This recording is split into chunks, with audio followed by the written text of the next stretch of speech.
عرب کے قبیلے میں ایک غیر مسلم شادی شدہ عورت رہا کرتی تھی۔ اس کا شوہر بہت بڑا بزنس مین تھا۔ ایک مرتبہ اس نے سنا کہ ملک عرب یعنی مکہ میں اللہ کے آخری نبی جو اللہ کے محبوب نبی ہیں، ان پر ایک سورت نازل ہوئی ہے جس کا نام ہے سورہ فاتحہ، جس میں ہر بیماری سے شفا موجود ہے۔ وہ جس پر بھی دم کی جاتی ہے یا پر پھونکی جاتی ہے وہ انسان اچھا ہو جاتا ہے۔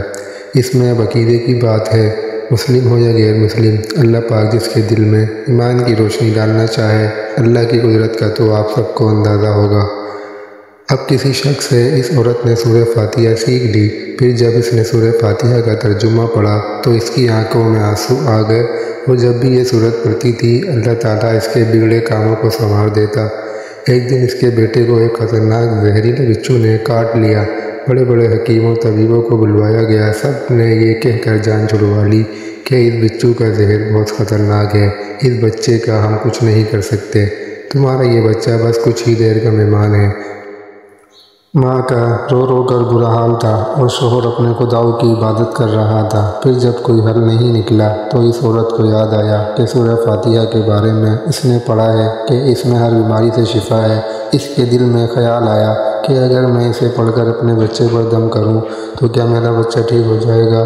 کیونکہ اللہ تعالیٰ نے اس عورت کو ایمان کی طرف لانا تھا، اس کے دل میں اسلام کی محبت مزید پیدا کرنی تھی اور اس کی زبان میں تاثیر دے دی۔ جب اس نے اس صورت کو پڑھ کر اس جگہ پر دم کیا جہاں بچوں نے کاٹا تھا تو اس کا لڑکا اٹھ کر بیٹھ گیا، اور جب اس نے سورہ فاتحہ کو پانی پر دم کر کے پلایا تو وہ اٹھ کر ایسے کھڑا ہو گیا جیسے کسی بچوں نے کبھی کاٹا ہی نہیں تھا۔ اس کا شوہر دوڑتا ہوا اس کے پاس آیا اور کہنے لگا، کسی طبیب نے اور کسی حکیم نے اسے ٹھیک نہیں کیا تو تم نے ایسا کیا عمل کیا جو یہ بچہ ٹھیک ہو گیا؟ اس نے کہا، کچھ بھی تو نہیں کیا، بس ایک سورہ ہے جو ہر بیماری کو ٹھیک کر دیتی ہے، بس وہ مجھے یاد تھی، میں نے پڑھ کر اپنے بچے پر دم کیا اور اس کا پانی پلایا تو دیکھو کیسے ٹھیک ہو گیا ہمارا بچہ۔ اس کا شوہر بجائے خوش ہونے کے اس سے ناراض ہو گیا کہ یہ تم کیا جادو ٹونے کر رہی ہو۔ اس کی بیوی کہنے لگی، زندہ صحیح سلامت ہے ہمارا بچہ، ورنہ ہم سے بچھڑنے والا تھا۔ اس نے کچھ نہ سنا اور اپنی بیوی کو ڈانٹنے لگا کیونکہ اسے اسلام سے نفرت تھی۔ جب اس کی بیوی یہی عمل کرنے لگی تو اس کو اپنی بیوی سے بھی نفرت ہو گئی۔ اب اس نے اس پر ظلم کرنا شروع کر دیا، ہر روز اس کو مارتا پیٹتا اور کہتا کہ اب میں نے تیرے منہ سے یہ سورت سنی تو یاد رکھنا، تیری کھال کھینچ لوں گا۔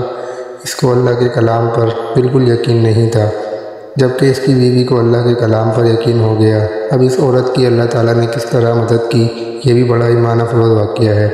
اس عورت کا شوہر جب گھر سے کام کرنے کے لیے نکلتے وقت جب اس نے اپنا جوتا پہنا تو اس میں وہی بچھو موجود تھا جس نے اس کے بیٹے کو کاٹا تھا۔ اس کے ڈنک سے وہ بچہ تو بچ گیا مگر خود نہ بچ سکا، کیونکہ جب بچھو نے اس کو کاٹا تو زہر پورے جسم میں پھیل گیا اور تڑپ تڑپ کے وہیں دم توڑ گیا۔ خاندان میں یہ خبر پہنچی تو کوہرام مچ گیا۔ اب شوہر دنیا سے جا چکا تھا۔ شوہر کے مرتے ہی اس کے گھر میں تو نوبت فاقوں تک آ گئی۔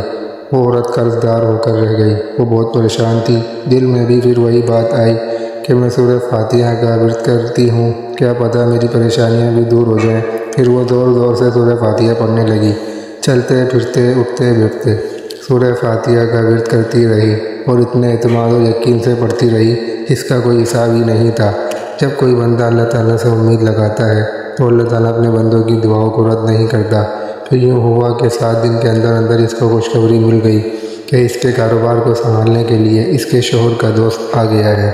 جب دوست کو خبر ملی کہ دوست کی بیوی کا کوئی سہارا نہیں ہے تو وہ اس کی بیوہ کے پاس آیا اور کہنے لگا، آپ فکر نہ کریں، وہ میرے بھائی کی طرح تھا، میں آپ کی مدد کروں گا اور جو بھی پریشانیاں ہیں وہ سب دور ہو جائیں گی۔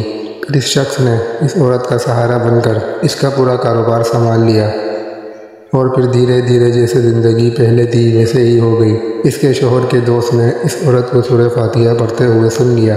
اس نے پوچھا کہ آپ کیا پڑھ رہی ہیں؟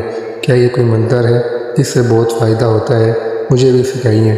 اس پر وہ عورت کہنے لگی، یہ کوئی منتر نہیں ہے بلکہ مسلمانوں کی مقدس کتاب قرآن مجید جو ان کے پیغمبر پر نازل ہوئی ہے، یہ اس میں سے ایک سورت ہے، اس کا نام سورہ فاتحہ ہے۔ پھر کہنے لگی مجھے تو اس پر بہت یقین ہے، میں نے کسی سے یہ سورت فاتحہ سیکھ لی تھی اور اب میں چلتے پھرتے یہ سورت پڑھتی رہتی ہوں۔ وہ شخص کہنے لگا کہ آپ مسلمان کیوں نہیں ہو جاتی اگر اتنا ہی اس سورت کو مانتی ہو؟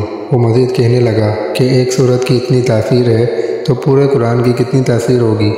وہ عورت کہنے لگی کہ میں مسلمان تو ہو جاؤں لیکن میرا شوہر نہیں مانتا تھا۔ اس شخص نے کہا کہ اب تو آپ کا شوہر بھی نہیں ہے اور ایک سورت کے ساتھ آپ کی محبت دیکھ کر میں اتنا زیادہ متاثر ہوا ہوں کہ میں بھی آپ کے ساتھ مسلمان ہونا چاہتا ہوں۔ ہم دونوں قرآن مجید سیکھیں گے اور ضرور پڑھیں گے۔ وہ کہنے لگی جی آپ نے بالکل صحیح کہا، اور یوں وہ دونوں مسلمان ہو گئے۔